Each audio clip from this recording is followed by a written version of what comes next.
ഹരേ കൃഷ്ണ. ഓം നമോ ഭഗവതേ വാസുദേവായ. സ്വർഗത്തിലേക്ക് വാതിൽ തുറക്കുന്ന ദിനം. ഈ ഏകാദശി വ്രതത്തിലൂടെ സായുജ്യം നേടാം.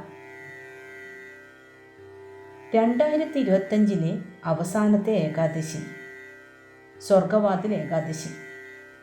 ഏകാദശികളിൽ വെച്ച് ഏറ്റവും പ്രധാനപ്പെട്ടതും ശ്രേഷ്ഠവുമായ സ്വർഗവാതിൽ ഏകാദശി അഥവാ വൈകുണ്ഠ ഏകാദശി. ഈ വർഷത്തെ സ്വർഗവാതിൽ ഏകാദശി 2025 ഡിസംബർ 31 ബുധനാഴ്ചയാണ്. ഈ ഏകാദശി 2 ദിവസങ്ങളിലായിട്ടാണ് വരുന്നത്. December 30 December 31. എന്നാൽ ഡിസംബർ 30 ചൊവ്വാഴ്ച ദശമിയും ഏകാദശിയും വരുന്നത് കൊണ്ട് ദശമി തൊട്ടുള്ള ഏകാദശി വ്രതം അനുഷ്ഠിക്കാൻ ഉചിതമല്ല. 31-ാം തീയതി ഏകാദശിയും ദ്വാദശിയും വരുന്നു. ദ്വാദശി തൊട്ടുള്ള ഏകാദശിയിൽ വ്രതം അനുഷ്ഠിക്കാൻ ഉത്തമമാണ്. അതുകൊണ്ടാണ് ഡിസംബർ 31 ബുധനാഴ്ച ഏകാദശി ആചരിക്കുന്നത്. ഗുരുവായൂർ അമ്പലത്തിലൊക്കെ ഡിസംബർ 31-നാണ് ഈ ഏകാദശി ആചരിക്കുന്നത്. വിഷ്ണു ഭഗവാൻ വൈകുണ്ഠത്തിലേക്കുള്ള വാതിൽ തുറക്കുന്ന ദിവസമാണ് ഇതെന്നാണ് വിശ്വാസം. അതിനാൽ അന്നു മരിക്കുന്നവർക്ക് മോക്ഷപ്രാപ്തി ഉണ്ടാകുമെന്നും വിശ്വസിച്ചു വരുന്നു. സ്വർഗവാതിൽ എന്ന ആചാരം എന്താണെന്ന് നോക്കാം.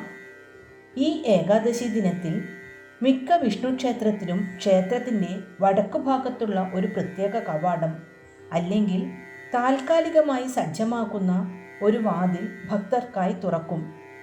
ഇതിനെയാണ് സ്വർഗവാതിൽ അഥവാ വൈകുണ്ഠദ്വാരം എന്ന് പറയുന്നത്. ഭക്തർ ഈ പ്രത്യേക വാതിലിലൂടെ പ്രവേശിച്ച് ഭഗവാനെ ദർശിക്കുന്നത് വൈകുണ്ഠത്തിലേക്ക് പ്രവേശിച്ചതിന് തുല്യമായ പുണ്യം നൽകുമെന്ന് വിശ്വസിക്കുന്നു. ചുരുക്കത്തിൽ ഭക്തർക്ക് സ്വർഗത്തിലേക്കും മോക്ഷത്തിലേക്കും എളുപ്പത്തിൽ പ്രവേശനം ലഭിക്കുന്നു എന്നാണ് വിശ്വാസം.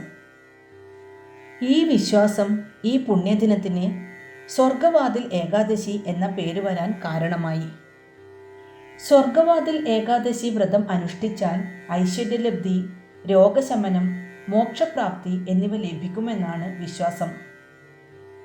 സ്വർഗവാതിൽ ഏകാദശി നാളിൽ പത്മനാഭസ്വാമി ക്ഷേത്രത്തിലെ ശ്രീകോവിലിനകത്തുള്ള ഒരു പ്രത്യേക വാതിൽ അലങ്കരിച്ച് സ്വർഗവാതിലായി കണക്കാക്കി രാത്രി 8 മണിക്ക് പ്രത്യേക പൂജയും മറ്റും നടത്തുന്നു.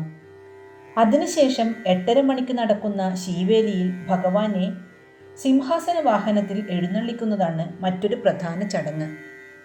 വ്രതാനുഷ്ഠാന രീതി എങ്ങനെയാണെന്ന് നോക്കാം.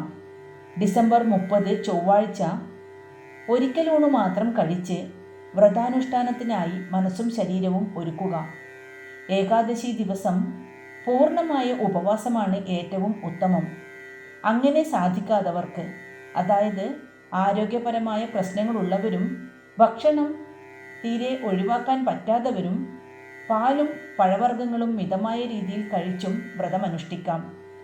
അരിഭക്ഷണം പൂർണ്ണമായും ഒഴിവാക്കണം. എണ്ണ തേച്ചുള്ള കുളി, പകലുറക്കം, അന്യചിന്തകൾ എന്നിവ ഒഴിവാക്കുക. എപ്പോഴും ഈശ്വരചിന്തയിൽ മുഴുകിയിരിക്കാൻ ശ്രദ്ധിക്കുക. വിഷ്ണു ക്ഷേത്രത്തിൽ ദർശനം നടത്തുക. ക്ഷേത്രങ്ങളിൽ ഈ ദിവസത്തിനു വേണ്ടി തുറക്കുന്ന പ്രത്യേക നടയിലൂടെ, അതായത് സ്വർഗവാതിൽ, കയറി പുറത്തു വരുന്നത് മോക്ഷം നൽകും എന്നാണ് വിശ്വാസം. ഭഗവാൻ ശ്രീകൃഷ്ണൻ തൻ്റെ സതീർത്ഥ്യനായ കുചേലൻ്റെ അവിൽപ്പൊതി പങ്കുവെച്ച് കുചേലനെ കുബേരനാക്കിയ ദിവസമാണ് സ്വർഗവാതിൽ ഏകാദശി എന്ന് വിശ്വസിക്കുന്നു. സ്വർഗവാതിൽ ഏകാദശിയെ വൈകുണ്ഠ ഏകാദശി എന്ന് വിളിക്കുന്നതിന് പിന്നിൽ ഭഗവാൻ വിഷ്ണുവിൻ്റെ വാസസ്ഥലമായ വൈകുണ്ഠവുമായി ബന്ധപ്പെട്ട ഒരു ഐതിഹ്യമുണ്ട്. പണ്ടുകാലത്ത് സനക മഹർഷി ഉൾപ്പെടെയുള്ള മഹർഷിമാർ ഭഗവാൻ വിഷ്ണുവിനെ ദർശിക്കാനായി വൈകുണ്ഠത്തിലെത്തി. എന്നാൽ വൈകുണ്ഠത്തിൻ്റെ ദ്വാരപാലകരായ ജയനും വിജയനും അവരെ അകത്തേക്ക് പ്രവേശിപ്പിച്ചില്ല. അന്നേ ദിവസം ഏകാദശിയായിരുന്നു. മഹർഷിമാർ ക്ഷമയോടെ പുറത്തു കാത്തുനിന്നു. ഇതറിഞ്ഞ വിഷ്ണു ഭഗവാൻ പിന്നീട് മഹർഷിമാരെ അനുഗ്രഹിച്ച് വൈകുണ്ഠത്തിൽ പ്രവേശിപ്പിച്ചു.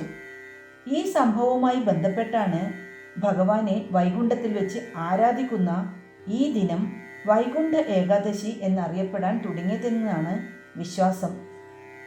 ധനുമാസത്തിൽ വരുന്ന സ്വർഗവാതിൽ ഏകാദശിക്ക് മോക്ഷം നൽകാനുള്ള കഴിവുണ്ട്. അതുകൊണ്ട് മോക്ഷവും വൈകുണ്ഠ പ്രവേശനവും എന്ന പരമമായ ലക്ഷ്യത്തിലേക്ക് ഭക്തനെ നയിക്കുന്നതിനാലാണ് ഈ ഏകാദശിക്ക് വൈകുണ്ഠ ഏകാദശി എന്ന് പേര് വന്നത്.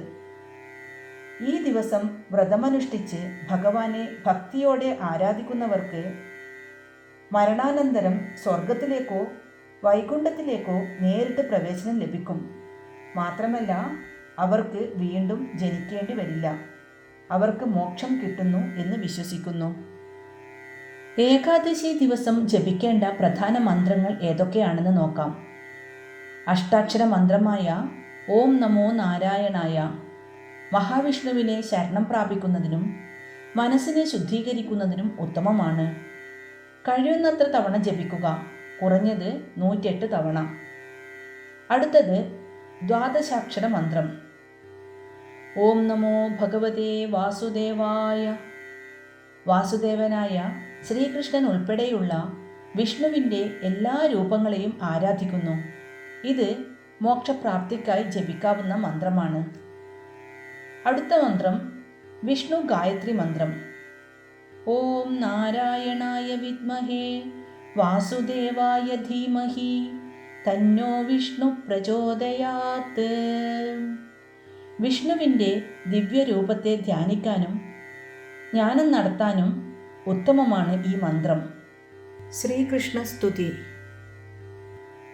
ശ്രീകൃഷ്ണ ഗോവിന്ദ ഹരേ മുരാരേ ഹേ നാഥ നാരായണ വാസുദേവ.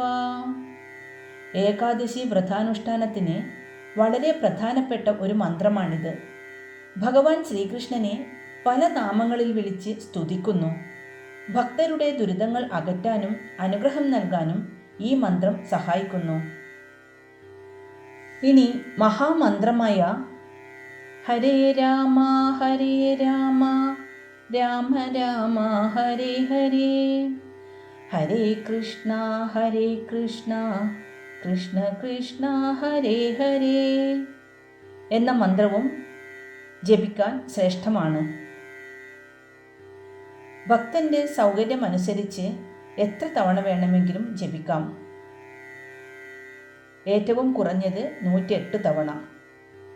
കൂടാതെ വിഷ്ണു സഹസ്രനാമം, ഭാഗവതം, നാരായണീയം എന്നിവയും പാരായണം ചെയ്യാം. ഇതിനും സമയം കണ്ടെത്തുന്നത് ഏറ്റവും ഉചിതമാണ്. പീരിയഡ്സ് ആയവർക്കും വ്രതമെടുക്കാം.